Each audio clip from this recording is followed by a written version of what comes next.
আপনি যত বড় পাপী হন, আপনি যতই অন্যায় করেন না কেন, আল্লাহর রহমতের দরিয়া, আল্লাহর রহমতের দরজা আপনার জন্য খোলা আছে না নেই? জায়নামাজটা বিছিয়ে দেন, চোখের পানি ছেড়ে দেন, 2 রাকাত নামাজ পড়ে সেজদায় লুটিয়ে পড়ে কাঁদেন। যত গুনাহ আপনার হোক না কেন, আপনার গুনাহ মাফ করে কবুল করে নিবে কে? যারা প্র্যাকটিসিং, যারা ইমানদার, তাদেরকে বিশ্বনবী জান্নাতের সুসংবাদ দেন। আওয়াজ করে পড়েন সুবহানাল্লাহ।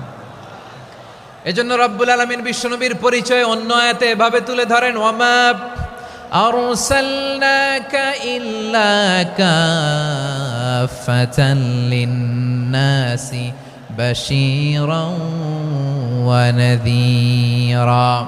নবী হে, আমি গোটা জগৎবাসীর জন্য আপনাকে সুসংবাদদাতা এবং সতর্ককারী করে জমিনে প্রেরণ করেছি।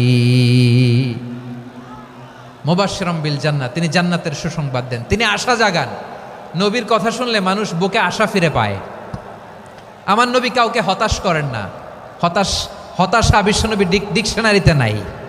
তিনি মানুষকে আশাবাদী করে তোলেন। বিশ্বনবীর কথা শুনলে মানুষের হৃদয় নরম হয়,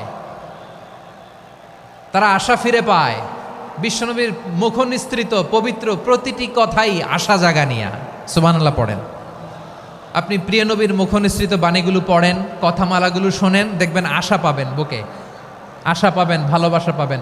কারণ তিনি এমন সত্তা, এমন পার্সোনালিটি, তার কথা শুনলে হৃদয় নরম হয়ে যায়। মনে হয় হৃদয় খুলে তারে দিয়ে দেই, সব কথা যেন তারে বলা যায়। আওয়াজ করে বলেন ঠিক কিনা? সে কোন বন্ধু বলো বেশি বিশ্বস্ত,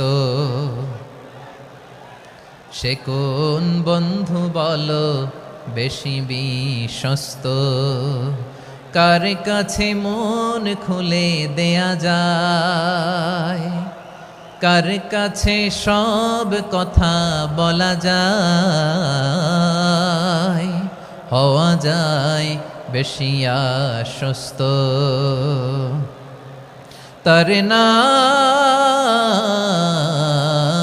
আহমদ, বড় বিশ্বস্ত। সে